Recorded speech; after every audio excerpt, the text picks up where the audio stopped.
Kryeministri Edi Rama deklaroi se Shqipëria ndodhet në një fazë të re zhvillimi dhe se qeveria po ndërhyn për të adresuar nevojat e biznesit, veçanërisht për financimin e ndërmarrjeve të vogla dhe të mesme. Gjatë prezantimit të programit Dy fishon ndërmarrjen tënde, Rama solli shembuj të bizneseve që sipas tij kanë potencial për rritje, por përballen me vështirësi në sigurimin e financimit. Me një tavan financimi prej 2 milion eurosh, numri i qeverisë theksoi se sipërmarrjet të mëdha janë të përjashtuara nga përfshirja në program.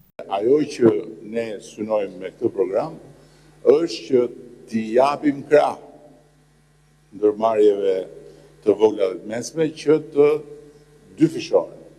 Pra, ato që janë të mesme të rriten dhe të bëhen thuajse të mëdha, ato që janë të vogla të rriten dhe të bëhen të mesme. I kujtoj bankave që guvernatori ka ndorë shumë gjëra, por dhe Ministria e Financave nuk është pa gjë ndorë fare në rast se bankat nuk do na shoqërojnë në këtë proces me të gjithë vullnetin e nevojshëm, sepse këtu bëhet fjalë për diçka që ta shpjegoj në fund, që është shumë e rëndësishme për të kuptuar se sa thjesht një program kredish. Rama holli poshtë akuzat se Shqipëria është vend ku pastrohen parat të pista, duke argumentuar se një gjë e tillë do ta kishte penguar vendin të avanconte në procesin e integrimit evropian. Sipas kreut të qeverisë, sistemi ka krijuar tashmë mekanizma të rinj për të luftuar krimin dhe korrupsionin, ndërsa SPAK është pjesë e këtij transformimi.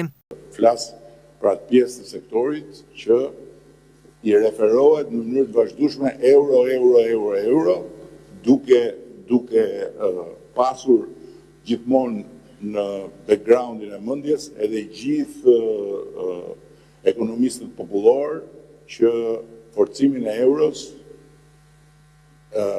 forcimin e lekut, e lidhin me narko regjimin. Një banalitet absolut, që nuk e mbështet dot në asnjë lloj teorie reale ekonomike. Forcimi i lekut është sukses i ekonomisë shqiptare. Nuk është absolutisht diçka për të vënë kuje. Është sukses, është një nga treguesit më kokfort të suksesit tonë. Dhe nuk ka të bëjë fare me atë shpjegimin popullor të atyre që i thon vetes analist e që i thon vetes katalist edhe që nuk di çfarë flasin. Të flasësh tashti për narko e për gomarrëllëqe të tilla, mund të përkthelesh shumë vesh që kanë nevojë vetëm për lajme të këqija, por nuk ka lidhje fare me realitetin. Nuk ka lidhje. Është pa lidhje. Sepse nëse do të ishte e vërtet, do të ishte një alarm që nuk do vinte nga kanalet